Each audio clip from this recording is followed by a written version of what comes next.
Minha gente, mais um podcast da Iracast, é isso aí! E você está a bordo do nosso avião, mais um voo incrível que nós vamos fazer hoje na companhia de uma pessoa maravilhosa, ela mesmo, diretamente de Salvador.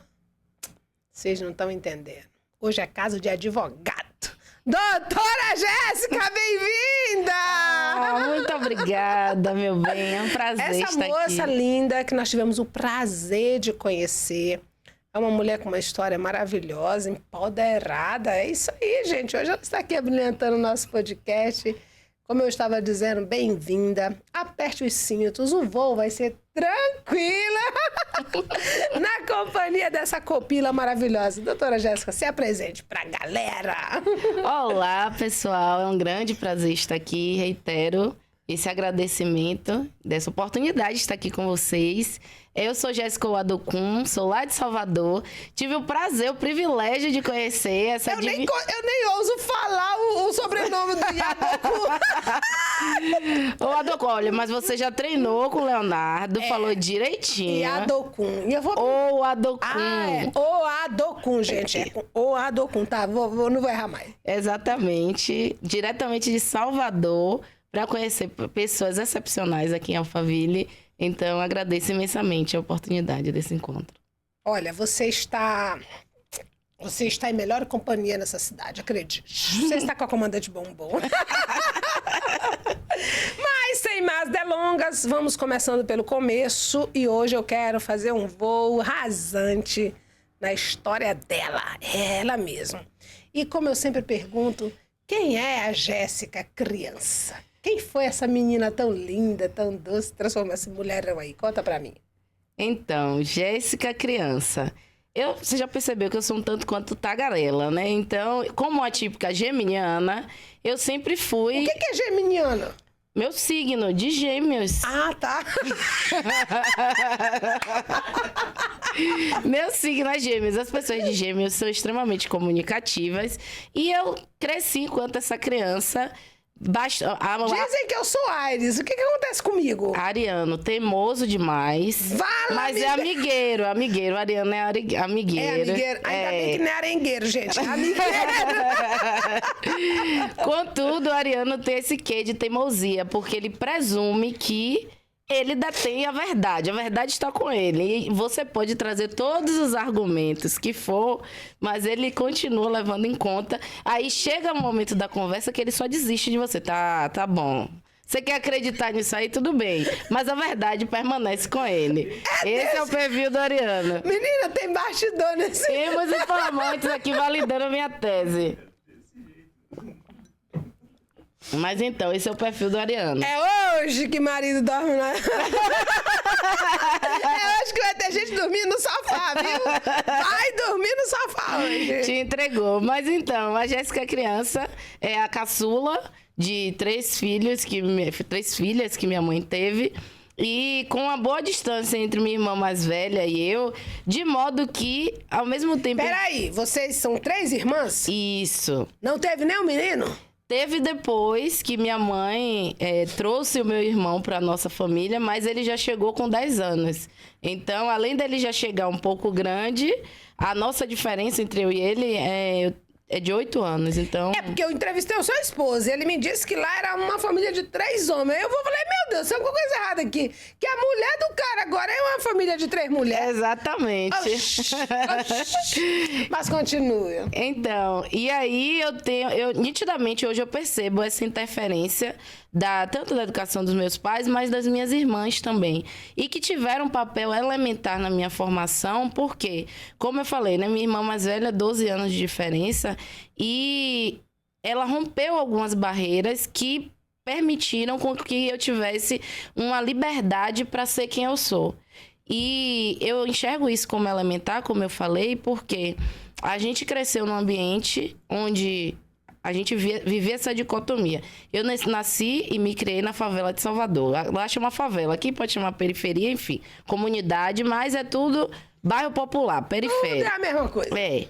E nessa condição, a gente cresceu atravessada por diversos desafios sociais, Contudo, meu pai era funcionário público e ele enxergava na educação como essa ferramenta de emancipação social. Então, ele não ganhava muito, mas o pouco que ele ganhava, ele investia na educação. E aí ele fazia o seguinte, ele pagava o colégio de uma e pedia desconto ou bolsa para as demais. E assim ele ia levando. Aí essa uma que ele matriculava de fato...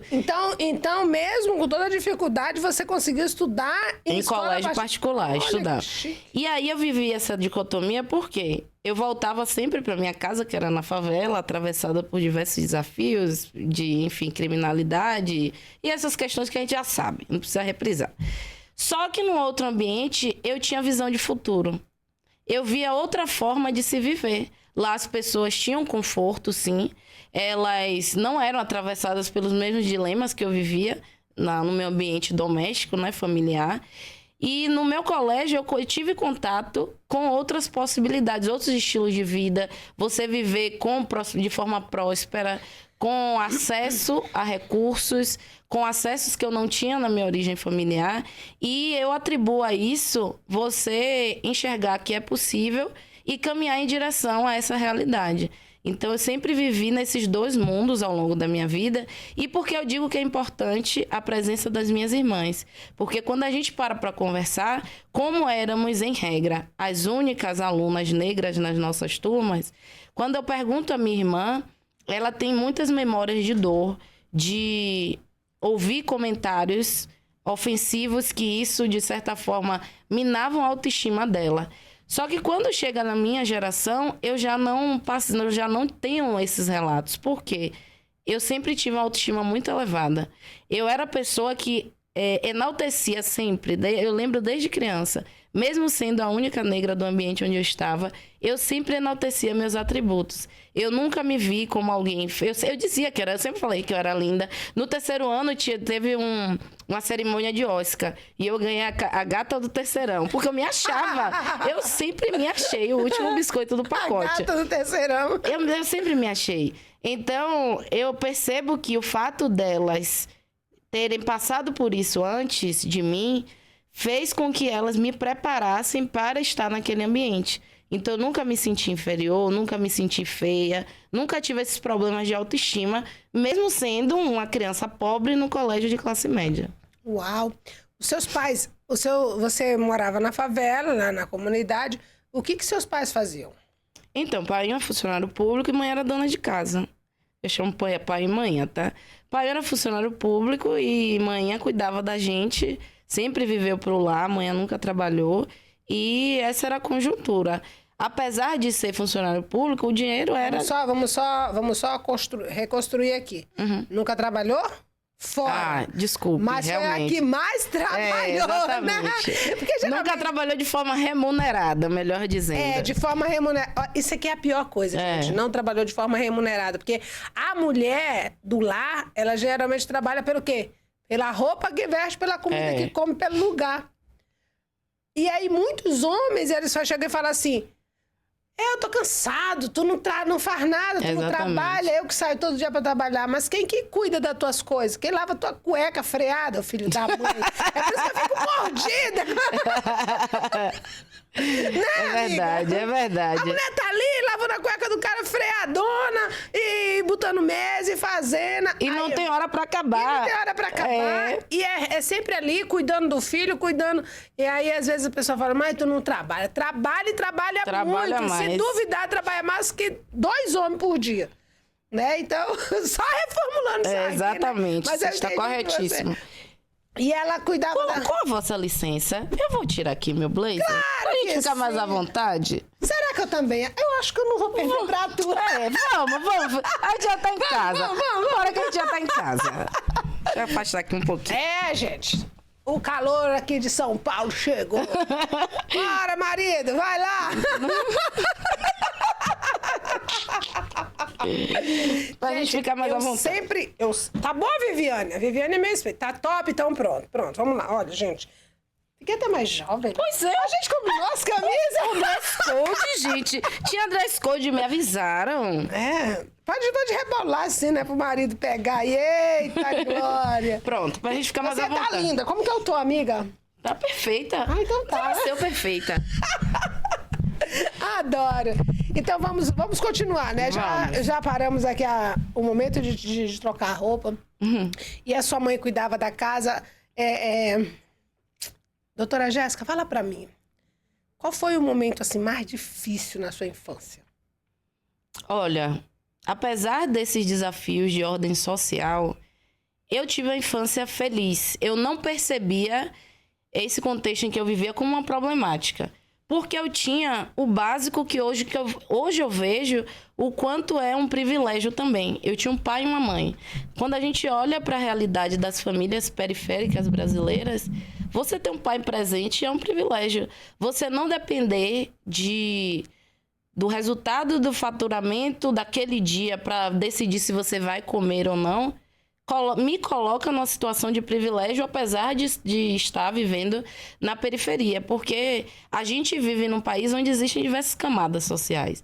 Então, mesmo morando numa periferia, existem níveis de pobreza. Então, eu não tinha privação de alimento e eu tinha um pai presente. A mãe, normalmente, a mãe é regra, né? Mas eu tinha também um pai presente. É muito interessante porque ao entrevistar o seu esposo, o doutor Leonardo, a gente falou que o pai dele, por exemplo, era médico. Uhum. O seu pai era servidor público. É. Então, a diferença, você está me dizendo agora que o seu pai estava sempre presente. E o pai dele, que tinha um cargo mais elevado, já não estava presente, essa era a dor dele. E isso já te complementava. É muito interessante isso. Porque essa ausência de não ter o pai no Natal, no caso dele, você não tem. Você não tem essa dor. Não tenho essa dor, em que pese a presença que eu falo é saber que ele existe e que ele voltava para casa. Só que aí a gente vai entrar numa outra questão, que é a criação de antigamente fazia com que os pais não achassem que eles deveriam... A maioria, claro que algumas pessoas podem ter uma experiência diferente. Mas assim, meu pai era aquela pessoa que ele estava ali, a linguagem hoje eu reconheço que a linguagem do amor dele era presente, então ele trazia... Minha irmã adora acarajé. Então, quando ele vinha da rua, ele trazia um acarajé pra gente... Presente não necessariamente é algo material financeiro. Mas assim, ele se preocupava em trazer algo que sabia que a gente gostava. Então, eu falo presença nesse sentido. Mas não era aquela pessoa que... eu não lembro de pai espontaneamente dizer: minha filha, eu te amo. Mas eu sei que ele me ama. E isso eu atribuo a diferença também geracional. Ele não verbalizava. Não, mas a linguagem do amor dele é essa. Se ele vê uma água de coco e acha que eu vou gostar, ele compra água de coco e leva pra mim. Então, assim, eu saber quem é meu pai... Presença nesse sentido, mas ele também não era aquela pessoa que ia verbalizar, que ia fazer programações em conjunto, mas ele estava ali em minha casa e era um exemplo, uma referência masculina. Contudo, aí você me perguntou da infância. Eu não tenho memórias de dor na minha infância. Contudo, aos 16 anos, minha vida se transformou repentinamente, porque, como eu falei, a gente não tinha privação de recursos, era uma família humilde, mas não tinha privação. E aí, quando eu tinha 16 anos, minha irmã do meio, ela descobriu que meu pai tinha filhos fora do casamento. E aí, a gente acabou... Nossa vida se transformou completamente. Eu me lembrei do meme. Hoje a gente ri, mas foi Eu me lembrei do meme. Amostradinho. Amostradinho. Hoje a gente ri. Eu tô aqui montando o pai dela, aquele cara sentado. Descobriram que... Minha irmã do meio. E foi cena de novela mexicana. Mas eu não vou entrar nesse mérito, não, porque senão a gente não vai acabar hoje. Eu gosto de conversa. Mas, enfim, aí minha irmã descobriu. Mas vai valer a pena. Não foi nem sua mãe? Não, foi minha irmã. Eu vou ter que contar, Conte logo, senão a pessoa vai ficar curiosa. Já começou. Minha irmã, ela é enfermeira. E aí, ela tinha passado numa residência de enfermagem. E a residência, normalmente, as aulas são em unidades hospitalares e tal. E aí, ela estava numa aula de residência. Meu Deus do céu! E aí, quando a professora, acho que abriu... pelo que eu lembro da história, era isso. Que eu também tinha 16 anos, né? Já passou um tempinho. Quando uma professora abriu um leito lá, tinha uma mulher que tinha acabado de parir. E meu pai tava lá nesse leito. Só que estavam os alunos todos lá. Meu Deus! E aí, pelo que eu sei, ela ficou em primeiro estado de choque, mas rapidamente entendeu o contexto. E aí saiu correndo, ainda as pessoas sem entender, meu pai atrás dela, correndo, atrás uma correria. Aí chegou no estacionamento, ele pediu para não falar, aí ela começou a chorar, enfim, houve aquele atrito e meu pai pediu para ela não contar, mas ela foi para casa e contou à minha mãe. Contudo, nesse momento, qual foi o mecanismo de defesa? Essa é a leitura que eu faço hoje. Naquela época foi uma guerra, imagina, a família... Meu Deus do céu, e todo mundo ficou contra ele. Obviamente, mas como mecanismo de defesa, o que é que ele fez? Tentou pressioná-la para não terminar o relacionamento, das formas que ele, enfim, enxergou como viáveis naquele momento, mas que foram muito desonestas conosco, né? Porque até aquele momento ele era um mantenedor, minha mãe, como eu falei, nunca trabalhou de forma remunerada, dependia sempre dele, até porque ele não queria, que era aquela visão de que, não, mulher minha não vai trabalhar, não sei o quê, vai pra rua fazer o quê? Enfim, Deus do céu. Eu ainda estava estudando, e aí ele cortou o cartão, que como ele era servidor público, ele agora aposentou, né? Mas o servidor público tem um cartão de mercado, e aí ele cortou o cartão. Porque ele falou, tá, você quer terminar comigo? Eu vou sair, mas você vai se virar com suas filhas. Minha irmã, como eu falei, a do meio ainda estudava, eu estava ainda saindo do colégio. A mais velha tinha terminado a faculdade, mas, salvo engano, estava desempregada ainda. E aí ele deixou a gente. Então, naquele momento, minha mãe se culpou muito por não ter buscado uma independência financeira. E, naquele momento, ou ela ficava com ele, ou a gente ia ter que enfrentar sozinha. E aí a gente se uniu e falou, mãe, se você não quiser ficar, você não precisa. A gente vai se virar, a gente vai se fortalecer, mas vamos continuar unidas. E aí qual foi a medida que eu tive que adotar? Como eu já tinha, eu já estava me encaminhando, né, para fazer faculdade de Direito, que era o sonho dele, minha irmã do meio, me matriculou na faculdade. Eu falei, mãe, eu só preciso começar a estudar, mas eu vou me virar. E aí eu passei num concurso, eu fui estudar para concurso, me emancipei, que é quando você antecipa a sua maioridade. Então eu me emancipei quando eu tinha 16 anos para assumir um concurso que eu estudei muito para conseguir passar e propiciar esse custeio do sustento da nossa família. Aí minha irmã também, minhas duas irmãs começaram a trabalhar. E aí foi quando a gente teve que assumir esse papel na vida adulta. E ela chegou a separar? Ela aceitou? Separou. Minha mãe divorciou. Pegando esse gancho que você está contando, doutora, eu sempre fui contra, sempre fui contra. Eu não sou feminista, eu sou feminina, né? Mas eu sempre fui contra a mulher não ter uma profissão remunerada. Não necessariamente ela ter que arrumar um emprego, mas que ela descubra quais são as habilidades que ela tem. Porque nós, mulheres, somos dotadas de muitas habilidades. Então, eu sempre defendi o lado que a mulher tem que buscar ser como a mulher de Provérbio, que é aquela mulher que, ela diz lá, né? Ela observa uma vinha e adquire.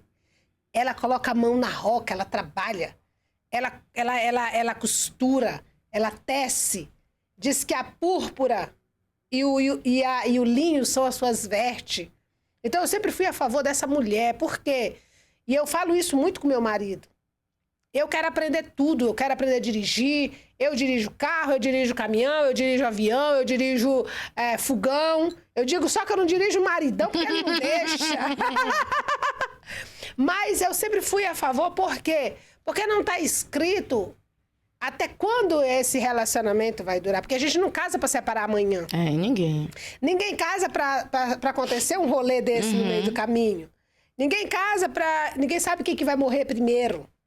E aí, muitas das vezes, quando esse homem chega a faltar e você é 100% dependente desse homem, você vai ficar ilhada.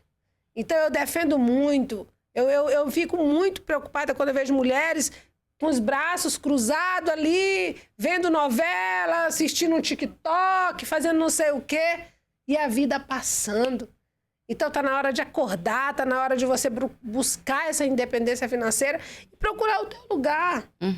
Eu sou dona de casa, eu sou mãe, eu sou avó, eu sou esposa, mas eu busco a minha independência financeira. Tem outra coisa também que eu sou muito contra, é a mulher não saber nem quanto o marido ganha. Por incrível que pareça, nesse século que estamos, nos dias de hoje, as mulheres mulher que não sabem quanto o marido ganha. Por isso que o meu é logo meu sócio. Pois não é, amiga? E o meu também. Então eu sempre digo, gente, você tem que saber onde que seu marido trabalha, quanto que ele ganha, o que que ele tem. Eu falo pro meu marido, eu quero saber tudo. Eu quero saber a senha do banco, eu quero saber se tem algum seguro de vida.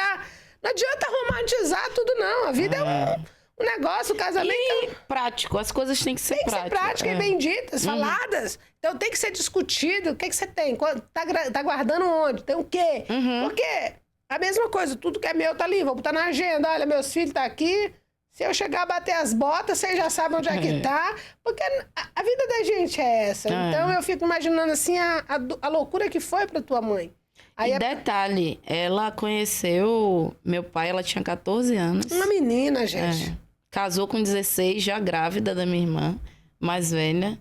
E aí foi surpreendida com esse infortúnio, né? O chão dela desabou. Já tinha mais de 30 anos de casamento quando isso aconteceu. Meu Deus do céu. Então, realmente foi o maior desafio que você pode perguntar sobre a minha vida na minha adolescência. Eu não vou falar na infância, porque eu já tinha 16 anos. Já tinha 16, já estava na adolescência. Mas o meu perfil comportamental também é muito assim... Depois que passou a fase aguda, e eu passei no concurso, mas o valor que eu recebia de salário ia quase todo para a mensalidade da faculdade. Não sobrava quase nada.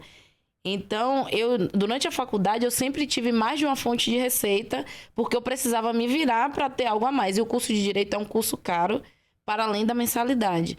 Então, eu fazia muito revisão de trabalho acadêmico. Eu comecei a participar de grupos de pesquisa, porque aí eu conseguia me inserir em outros ambientes onde eu poderia ganhar algum tipo de premiação. Tudo para ter um outro tipo de retorno financeiro. Tanto é que com 2 anos eu pedi exoneração, porque eu entrei numa empresa que era multinacional e que aí, além de pagar minha faculdade, iria trazer um valor de salário bem maior. Uau! E eu sempre estive em movimento por conta disso. Primeiro, porque nesse episódio de dor, eu prometi internamente, não foi nem para ela, eu prometi para minha mãe que a gente nunca mais ia depender de ninguém. Então, comecei a me movimentar a partir desse impacto para que eu tivesse essa liberdade financeira que eu tenho hoje, que foi o que a gente estava falando antes, Leonardo falou sobre investimento, de atingir a liberdade financeira. Depois que eu comecei a investir e caminhar para essa independência financeira, é que eu associei a esse evento de grito de liberdade que eu achava que eu e minha mãe precisávamos ter para a gente nunca mais depender de ninguém. Naquele momento ali, tanto na sua vida quanto na vida das suas irmãs, você tem ciência, noção que aquilo ali gerou um bloqueio. Um bloqueio em relação a homem, porque o seu pai ali era uma representatividade, aquela pessoa ali que você olhava e tinha. O que isso custou na sua vida? Hoje eu vejo que você é uma mulher casada, você tem uma vida com seu esposo e tudo, mas o que isso trouxe assim de impacto para sua relação com seu marido? É interessante você falar isso, porque de fato... como o Leonardo falou, a gente se conheceu, eu tinha 17 anos. E aí, ainda era muito recente. A dor ainda estava aguda. E ele fala que, apesar da gente ter constituído primeiro uma relação de amizade, a gente conversava muito, mas já ficava. Lá em Salvador chama ficar, tá? Quando você esse ficar tá no mundo, né? Tá no Brasil inteiro, eu não sei se aqui chama outro nome. Aí tem umas que fica grávida, decepcionada. Até hoje. Menina, até hoje ainda tenho medo de gravidez na adolescência. 15 anos já com homem. Mas... naquela época, enquanto a gente ficava, mas a gente mais conversava do que se encontrava de fato e ficava. Leonardo dizia que eu era muito arredia. Ele falava alguma coisa assim, mas não depende de homem pra nada, não. Eu tinha sempre essas respostas. Mas eu não confio em homem, não. É porque isso criou. Você nem percebeu, mas isso aí, ele realmente criou um bloqueio. E aí, quando acontece isso, o que acontece? Como era todas as mulheres, automaticamente as mulheres se juntam com a mulher, né? O pai, naquela ocasião, tudo que vem na nossa cabeça ali foi uma covardia. Por quê? Porque além de ter traído, ainda retira o pão, né? E aí aquilo gerou esse bloqueio. E aí o que a minha preocupação é essa, porque depois disso, aí você vai enfrentar realmente isso. Porque quando você olha para o Leonardo, no caso o marido, talvez hoje não mais, mas sempre é a imagem do homem. Eu não preciso de você, eu não dependo, eu tenho meu dinheiro, isso vai impactar na vida do casal. Eu acho que o grande segredo foi eu me permitir me reconstruir. Por quê? Nesse primeiro momento, sim, ele sinalizava, ele pontuava. Até que um dia ele falou assim: Jéssica, nem você é sua mãe, nem eu sou seu pai. Eu não sou seu inimigo, eu não estou aqui rivalizando com você. E aí eu percebi, porque é algo involuntário, não era intencional. É um pacto, é um impacto mesmo. Exatamente. Mas ainda assim, no dia a dia, eu poderia não mais me comportar dessa forma arredia, mas essa questão da independência, eu não dependo, eu vou tomar frente e faço. Oxe, até outro dia eu queimava a resistência. Eu não tomo, gente, pode estar 40 graus, eu só tomo banho quente. Não importa a temperatura, eu só tomo banho quente. E às vezes a resistência queimava. Eu ia chamar alguém? Eu ia esperar o Leonardo chegar? Não, eu mesmo comprava resistência e ia lá trocar. Eu tomava a frente para fazer toda e qualquer coisa. Só que isso também faz com que você, primeiro, continue na síndrome da guerreira, né? Eu levo o mundo nas costas, eu consigo fazer tudo sozinha. E isso é cansativo. Não que eu enxergue que tenham papéis delimitados e o outro não pode fazer. Mas você vive em comunidade, você vive em conjunto. Então, eu não preciso fazer tudo sozinha como se o outro não existisse. E aí você vai aprendendo a partilhar. Eu acho que o grande segredo é estar aberto à partilha, à contribuição, independente de qual seja a atividade. Mas você entender que você não está sozinha no mundo e o outro está também ali por você, para você, e é uma troca. Então, foi ao longo desses 15 anos, só fazendo um adendo. Leonardo falou que a gente casou ano passado. Realmente, a gente casou ano passado, mas a gente já morava junto há uns 5 anos. A gente foi fazendo tudo na nossa ordem. Ele falou o quê? 15 anos vocês já estão juntos? Desde o início do relacionamento. Só que ele falou, a gente casou ano passado. Realmente, a gente casou no civil. Entendi. Mas a gente já morava junto há 5 anos. Então, durante esse tempo não foi só namoro, não. A gente namorou uns 6 anos. Depois a gente noivou. Aí passamos a morar junto logo depois do noivado. E o casamento, oficialmente, que só veio ano passado. E por uma questão... É muito louca essa geração, né? A gente vai trocando um negócio, a gente come a sobremesa antes do jantar, né? Isso é muito doido. Mas olha só, em nossa defesa, o que eu acredito, não foi intencional, mas o que eu acredito. Talvez por não ter uma visão romântica do casamento, eu nunca tive esse sonho. Eu não cresci sair da adolescência com esse sonho de véu e grinal, da igreja, nada disso. Não, mas foi por causa disso. Foi esse impacto aí. Então, não tinha essa pretensão. E que normalmente é algo que a mulher traz, né, pro relacionamento. Então, eu não tinha. E passamos a morar junto porque eu tinha certeza que é o amor da minha vida. Eu costumo dizer que Leonardo é a personificação dos meus sonhos, sério. Porque antes desse episódio traumático, quando eu idealizava como seria o meu companheiro, eu verbalizava isso. Gente, acredite, a palavra tem poder. Eu verbalizava. Quando eu tiver um marido, ele vai ser um negão com os dentões, careca e do bundão. Sempre disse isso, juro. Aí, ó. Tá aí. Ele é a personificação dos meus sonhos. Vocês vão ver ele depois no podcast, realmente. Ele é um negão, os dentão, sorriso bonito, realmente aí. O resto eu deixo com ela, tá? Eu não olhei essas coisas, eu deixo com ela. Mas ele é uma benção. Mas E você tinha perguntado, olha, gente, eu sou comunicativa, então eu vou falando. Você é linda, você é maravilhosa. Eu esqueci de falar alguma parte. Sim, acho que foi do casamento. Que eu não tinha essa pretensão de casar na igreja. E nessa condição, quando chegou a hora, a gente começou a morar junto. Só que, na medida em que você vai adquirindo patrimônio, e a gente não tinha nem união estável, casa de ferreiro, espeto de pau. A gente não tinha feito nem união estável, a gente via o casamento como uma questão burocrática formal. Um contrato. Porque quando a gente estuda direito civil, de fato, o casamento é um contrato. Só que aí quando você começa a adquirir patrimônio, aí tem que comprovar que vivem em conjunto, é muito mais burocrático se você já não tem só uma certidão, um documento. E aí aproveitamos para ressignificar também eventuais desafios do caminho, que eminentemente são da minha parte, e selar esse momento, celebrar e recomeçar a contagem também, né? E também não tem como você falar, ele é o homem da minha vida, ela é a mulher da minha vida, e você não assumir isso, porque o casamento, Jéssica, nada mais é do que um compromisso, do que você estar assumindo que aquilo é um compromisso. Eu falo para as pessoas assim, se você vive com uma pessoa, mas você não tem o documento, você não tem como provar que você é mulher daquele cara. Pra te provar que tu tinha ela vivia com ele, aí tem que chamar testemunha, tem que chamar não sei o que mais. Aí eu falo sempre para as pessoas, se aqui na terra, se na lei dos homens, o negócio é desse jeito, imagina que a Bíblia diz que as coisas terrenas são a sombra das celestiais, imagine lá no céu, né, minha irmã?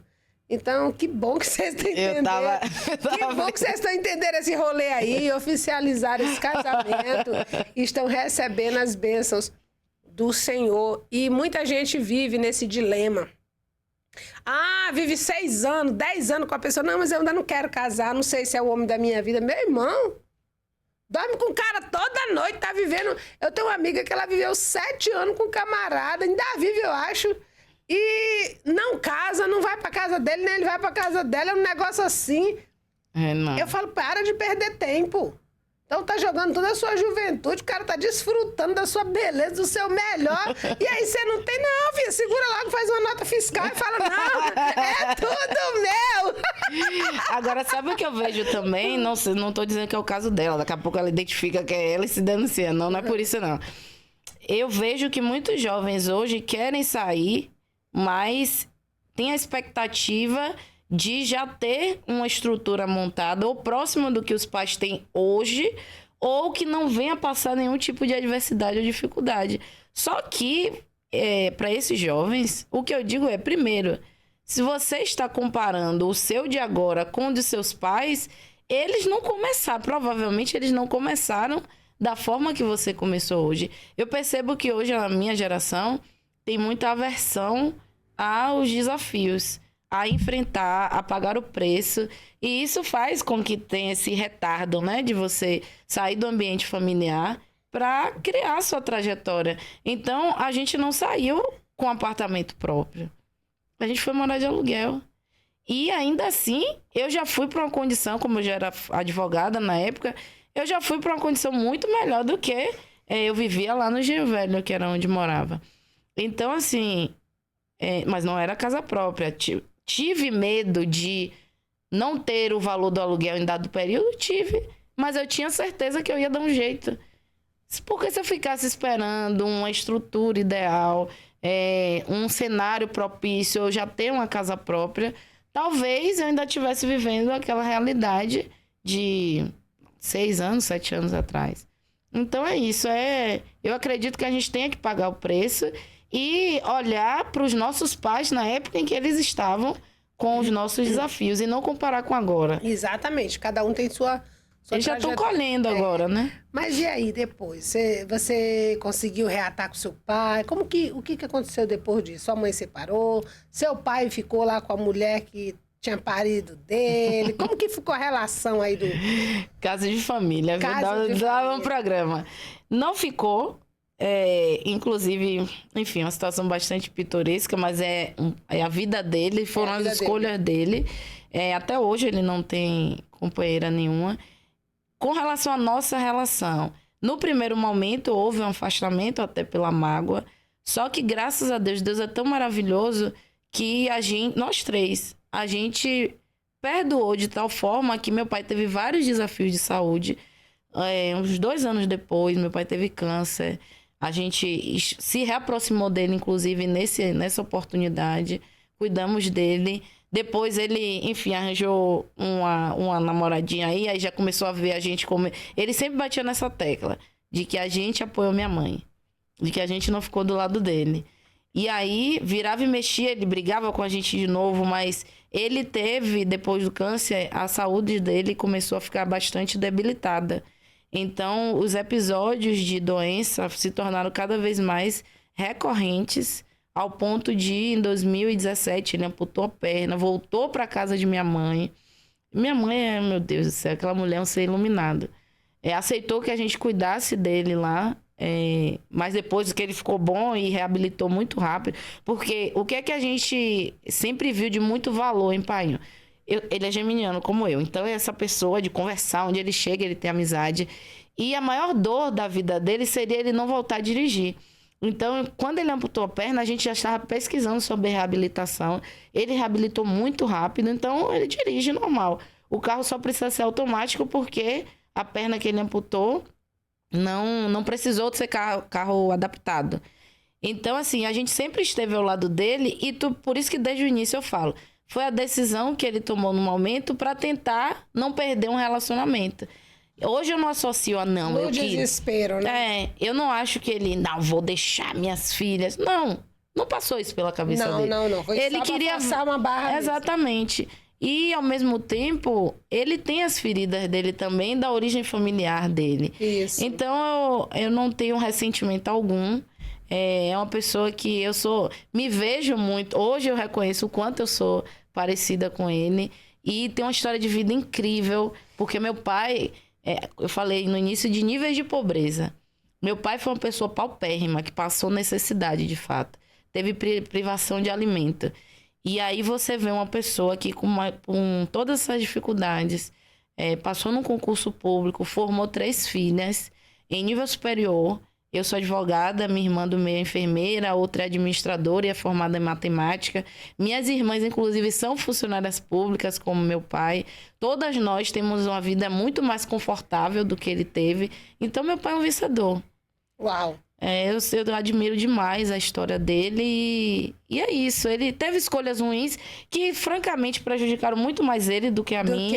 Porque, graças a Deus, a gente conseguiu, com a formação de educação que ele tinha dado a gente até aquele momento, foi o suficiente. Eu também já tinha 16 anos e consegui lidar com essa situação. Então, é o que eu quero fomentar dentro de mim, para que a gente se aproveite cada dia mais, porque meu pai também já tem 70 anos hoje, né? Nossa, já tá bem de idade.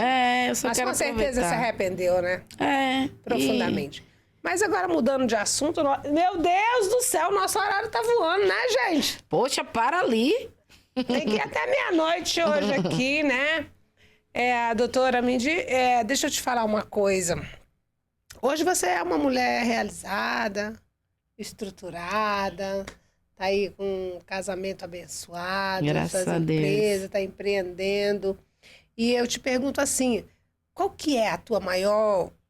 Por que você levanta todos os dias para trabalhar, para ir à luta? O que move a Jéssica?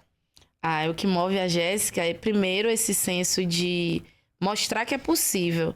Porque, como eu falei, eu venho de uma realidade e transito, desde a minha infância, por ambientes onde eu sou a única, ou eu sou uma das poucas.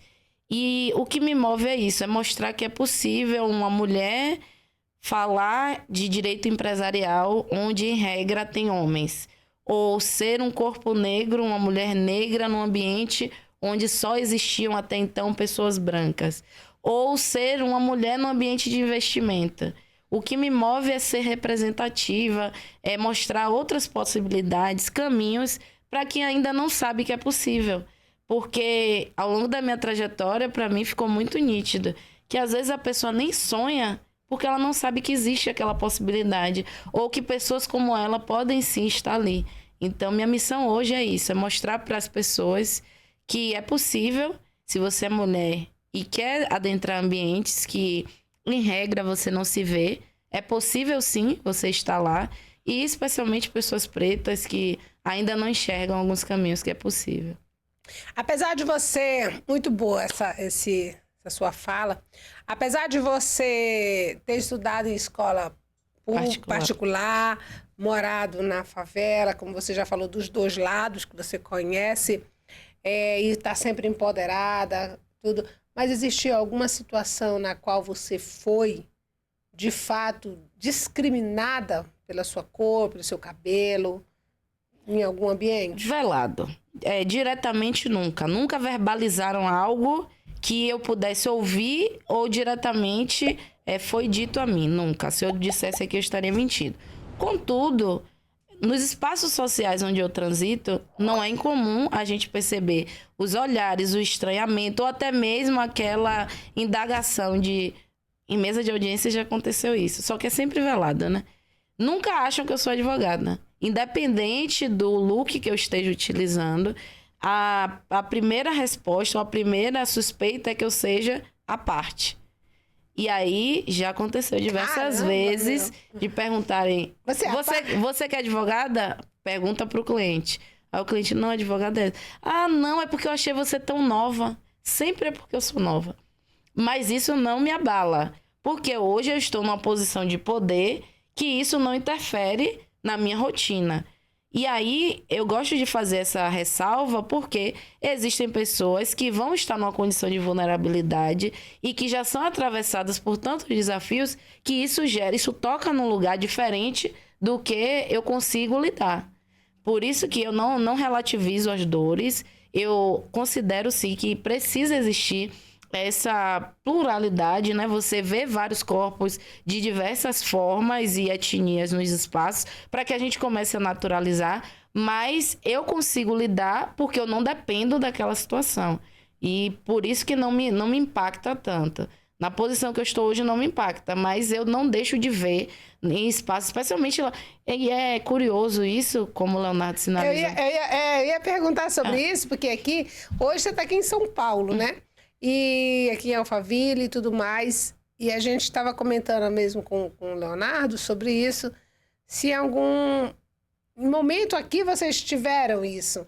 Não. Porque o que a gente ouve muito quando não estamos aqui é: São Paulo, as pessoas são muito isso, muito aquilo. E, na verdade, aqui, desde que eu cheguei, eu falo muito sobre isso. São Paulo é uma cidade muito acolhedora. É uma cidade muito abençoada. Inclusive, nós estávamos falando sobre isso. Outro dia eu estava ouvindo uma pessoa falar que São Paulo, o nome São Paulo é uma homenagem ao apóstolo Paulo, né? É uma curiosidade isso, que o nome São Paulo é uma homenagem ao apóstolo Paulo. Que essa cidade ela foi construída por pessoas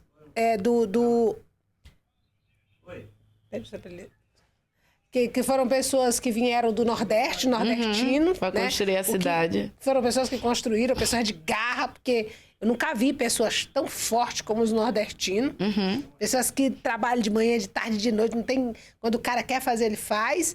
E também pelas pessoas consideradas as pessoas mais inteligentes, que sempre gostaram de coisas maiores. A maior parte das pessoas que vieram para cá eram os italianos, né? Acho que são os italianos, que são os caras que gostam de tudo perfeito, de tudo isso.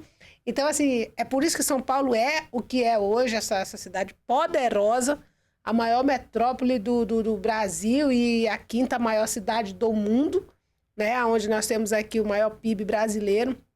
E São Paulo, aí Alphaville, não sei se você sabe, mas Alphaville mesmo aqui é a cidade. Se São Paulo é o maior PIB brasileiro, Alphaville é o maior PIB de São Paulo, 50% daqui. Então o negócio é muito louco aqui. Então aqui acontece. E aí a gente estava falando sobre isso, sobre essa força, né, que existe aqui em São Paulo.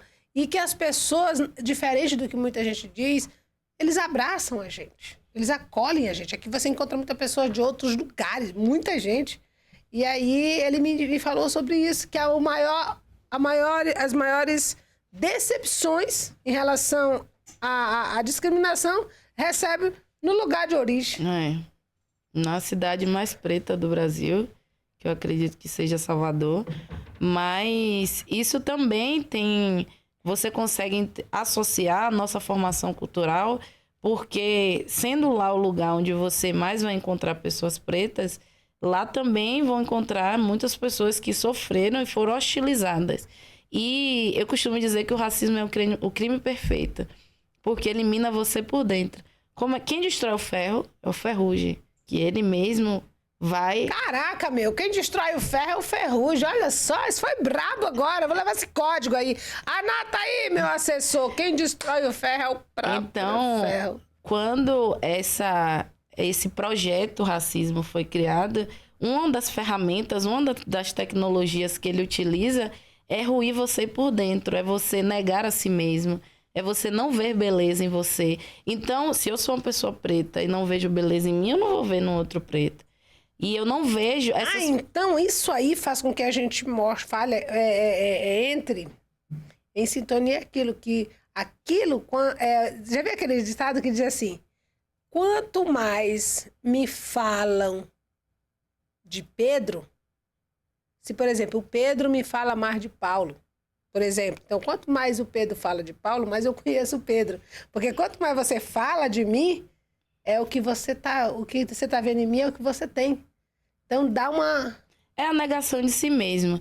E aí, atrelado a esse ponto, como a sociedade, aquela comunidade, ao mesmo tempo ensina você que você não tem valor, mina a sua autoestima, ao mesmo tempo ela reforça isso nas pessoas brancas também, e aí você cresce uma comunidade onde quem é branco acha que o preto é inferior e o preto, ao mesmo tempo, cresce com essa mácula. Caramba! Eu não digo nem se sentir inferior, ele se questiona o tempo todo o valor dele. Se ele questiona o dele, ele vai questionar o de outro preto também.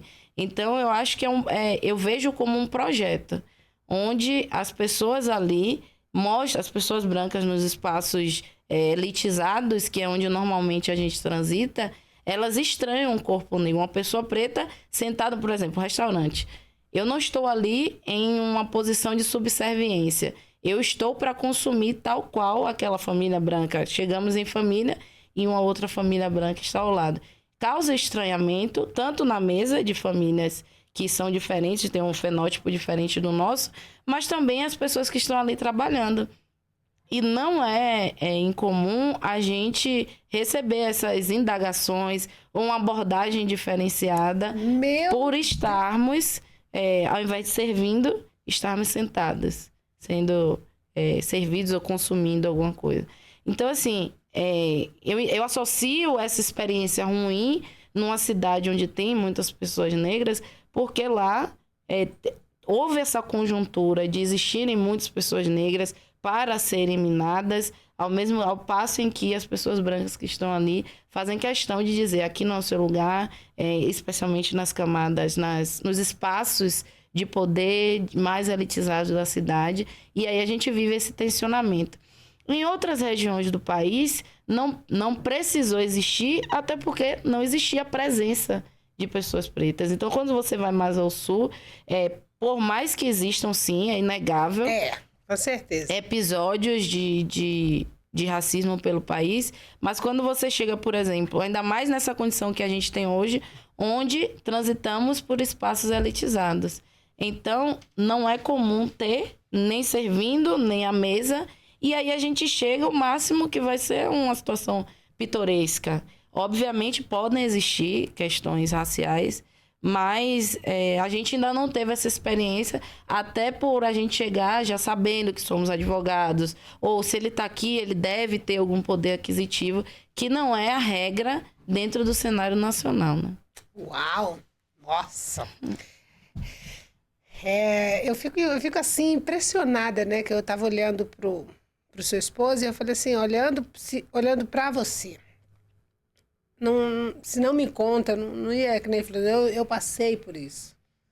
Então, assim, tipo assim, eu não consigo ver você passando por isso.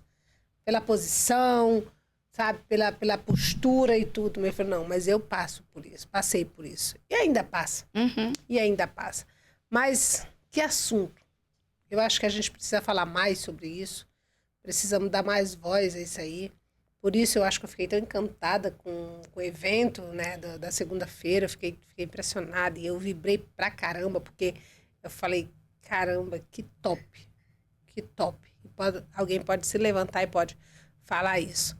Você que está nos assistindo, você que tem sido vítima desse sistema racista, né? Por causa do seu cabelo, por causa da sua cor. Saiba que você é uma pessoa amada, que você não tem nada, não deve nada a ninguém, que você não tem nada pior do que eu. Você é uma pessoa incrível, né? Nós estamos aqui com uma voz potente e que você tem muito valor. Sabe que todos nós fomos feitos da mesma matéria, vamos ter o mesmo fim. E tem alguns que talvez não vão nem ter o que você tem. Então, confia em Jesus, acredite que ele um dia morreu por você, para que você tivesse direito de vida, que você é realmente essa pessoa poderosa, incrível, e que as dores da discriminação, elas não venham te parar, mas que você possa se espelhar nessas pessoas, e nós que estamos aqui, e dizer eu também posso, tá bom? Deus abençoe a sua vida aí. É isso, doutora Jéssica, que emoção, que coisa. Fala pra mim, quando vai vir o primeiro filho? Então... Como é que uma mulher tão agora linda... me apertou. Como é que uma mulher tão linda, uma mulher tão inteligente, uma mulher tão poderosa não vai não vai trazer uma semente pra nós ainda? Não, vai ter. Vai ter. Deixa falando. Não, na verdade é isso. Então, qual é a questão? Eu, sendo bem sincera, eu acredito que esse desejo não foi fomentado em mim ao longo do meu crescimento, da minha fase de adolescência. E com o término do relacionamento, eu acho que, de certa forma, ainda causou um impacto ainda... Com certeza. Negativo.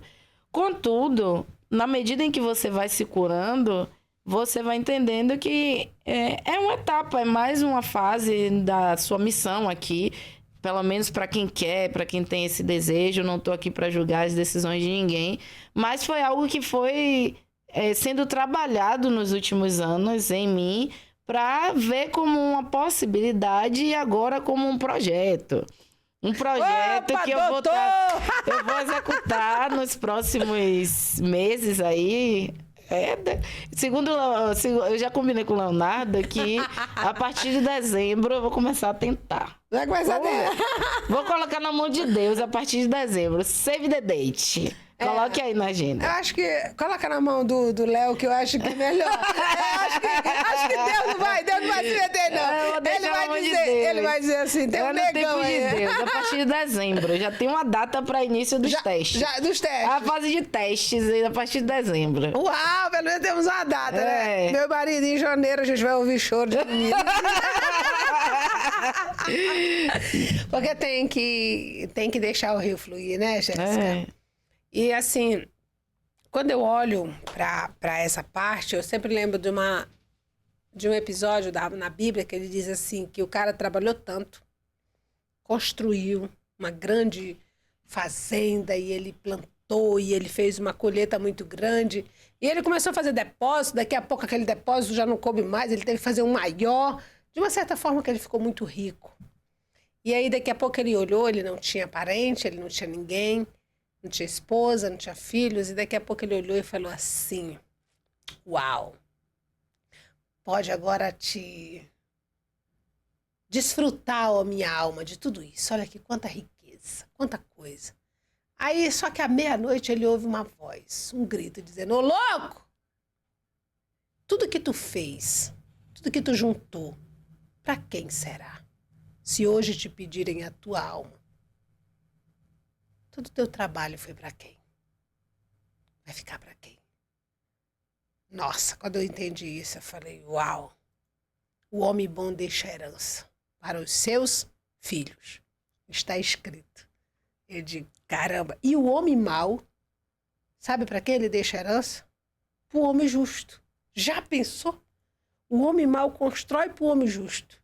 E o homem justo deixa herança para os seus filhos. Então, Jéssica, tem que deixar essa herança toda, essa fazenda toda, esse império todo. Eita, glória! Vou abrir os trabalhos aí. 2025 vou abrir os trabalhos. Vou pedir música, fazer logo hashtag. Eita, glória! Gente, que papo bacana. O nosso tempo tá chegando ao fim. Que pena, né? Você ouviu? Oh, a plateia falando. Eu vi. A plateia falou? Mentira! Qual é o próximo passo agora, Jéssica? Então, o próximo passo é palestra internacional. Aí sim! Exatamente. Como que surgiu esse negócio de palestrar? Então, depois que o momento de pandemia finalizou, como a gente já estava produzindo muito conteúdo...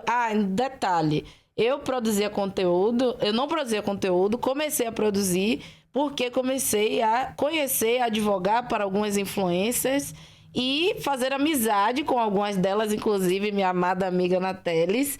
E aí as meninas sempre impressionando, começa a produzir conteúdo, compartilhar o que você sabe e tal. Disso, quando eu termino a pandemia, começam os eventos presenciais. E aí o que era falar nos stories, começou não, fala que é a mesma coisa que você fala, o mesmo conteúdo que você traz. Vai ter um evento e tal. E aí começou esse movimento da gente compartilhar o conhecimento no presencial. Disso, abrimos uma empresa, as Miles, que eu sou sócia de Ana nessa empresa e temos outras amigas. Começamos a fazer os nossos eventos e compartilhando sempre o como. A gente sempre parte do pressuposto que a gente precisa entregar o como a mulher que empreende vai sair daqui e dar o próximo passo. Caramba. O como a mulher, em meu caso, na mentoria, como a mulher que já trabalha há algum tempo, mas não consegue construir patrimônio, como ela pode começar a ser investidora, formar o patrimônio dela para planejar a aposentadoria dela, o desacelerar.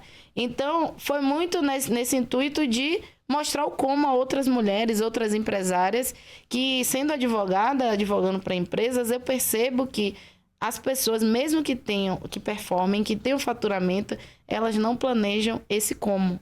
Então, eu comecei a fazer falar nos eventos, tanto dessa perspectiva da proteção patrimonial e contratual para empresárias, mostrar o como elas podem trazer essa solidez maior aos seus negócios e, especialmente, também as mulheres que não investem, não têm essa solidez financeira, como elas vão construir o patrimônio dela. Essa blindagem aí do patrimônio, como que funciona? Você tá falando assim, é para blindar, né? Para proteger o patrimônio dessa pessoa. Eu quero que a senhora falasse rapidinho aí, só que o nosso tempo já foi. Como que procede aí? Então, muitas empresários também misturam pessoa física com jurídica, mistura o fluxo de caixa com despesas de ordem pessoal, não tem esse planejamento e o que é que pode acontecer? No eventual dívida da empresa, por essa mistura, acabar consumindo o patrimônio da pessoa física.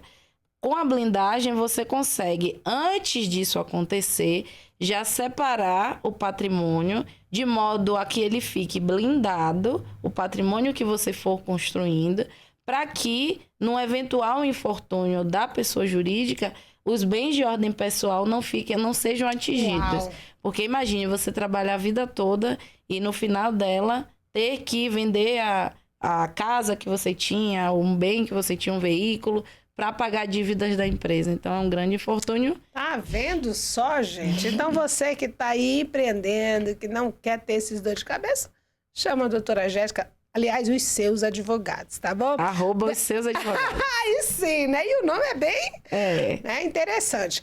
Doutora Jéssica, olhando ali para aquela câmera que você já está vendo, dê o seu recado para essa multidão de gente que vai ver isso depois. Pessoal, espero ter contribuído de alguma forma. Se ficou alguma dúvida, gostou de alguma parte desse nosso bate-papo, chama lá nos seus advogados ou no Jéssica Adocum, mas independente de qualquer coisa, continue em busca dos seus sonhos, dos seus projetos, porque é possível e há um caminho para você trilhar essa jornada que você merece. E o que você diz para a mulherada negra, para essas mulheres aí que estão aí, às vezes, michuruca, desanimada? O que você fala para elas? O que eu espero é que você consiga lidar com essas adversidades e mire sempre nos seus sonhos, no que você pode conquistar, porque você não é o que fizeram com você, você não deve parar em algum lugar que eventualmente te colocaram. Você merece viver o extraordinário de Deus e é isso que eu espero para você e no que precisar pode contar comigo. Aí aí sim, nós chegando no final de mais um IraCast, na companhia da doutora Jéssica, maravilhosa. E eu amei essa entrevista, foi incrível. Eu lhe desejo muita sorte. Obrigada. Eu quero que você realmente exploda, que você realmente cresça muito e que Deus continue prosperando o seu caminho. Amém, tá recebo. bom? E que você seja uma voz autêntica aí para as nossas mulheres, para essas garotas que estão chegando aí, que muitas das vezes talvez não vejam futuro, porque mora lá na favela, porque mora lá na comunidade. Acredite, o sucesso que você procura, como diz o meu amigo Genivaldo, está dentro de você. E quando você vê, que você olhou, que você viu aqui dentro da cabecinha, pode acreditar, já existe isso daí, você só tem que ir atrás, tá bom? Levanta essa cabeça, mulherada, Brasil! Porque a vida é só uma e nós temos que fazer valer a pena. IraCast voando até você e a nossa bagagem é a sua história. Fiquem todos com Deus, um grande abraço e é isso. Beijo!